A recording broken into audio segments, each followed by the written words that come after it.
News to intensify. Grace Nganga, KTN. Energy and Petroleum Cabinet Secretary Opiyo Wandayi and Treasury CS John Mbadi are facing mounting criticism for doublespeak. They assured Kenyans of sufficient stocks and protection against price hikes, only for pump prices to surge shortly after.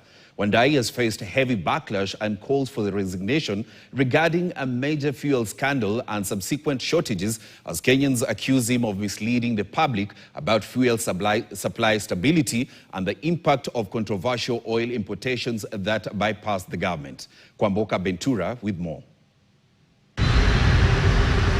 Today, Kenyans woke up to the shock of the highest fuel prices ever, with diesel retailing to a record high of 243 shillings per litre, a 46 shillings increase, a rise that is set to raise the price of goods and services, making the cost of living even higher for ordinary Kenyans. A rise that has exposed gaps in a government that seems to lose a grip on the G2G oil deal that was touted to ease forex pressure, bring supply stability and avert price volatility, to avert dry pumps and panic buying.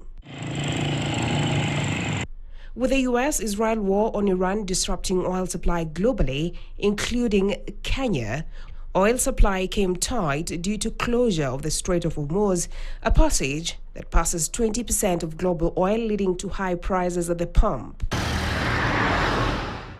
It is in this background that Kenyans were promised there'll be fuel stability and cushioned against spike in prices. We have got enough stocks in the country.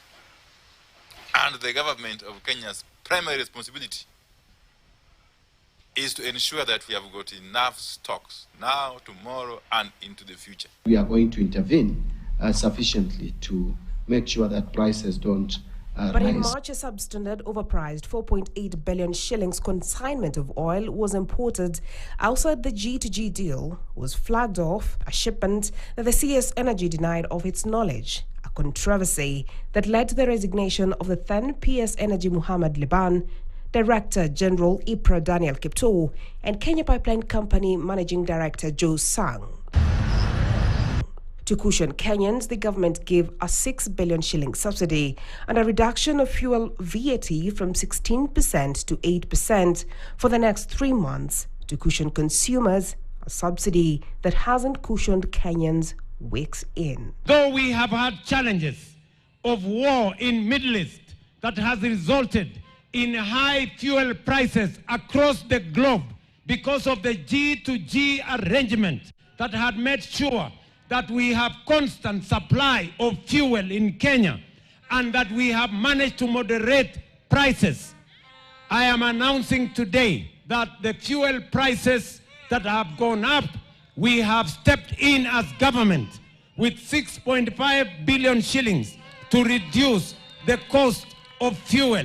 And now, with the abrupt cancellation of a 3.2 billion shillings emergency fuel deal with Oryx Energy, Kenyans are facing a huge financial burden as the Matatu threatens 50% fare hikes and a strike from next week. For motorists and businesses, it's one broken promise after another, and another day for Kenyan bills to pile even higher.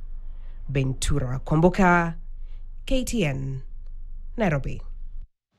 Kenyans are currently adjusting to the new pump prices, with diesel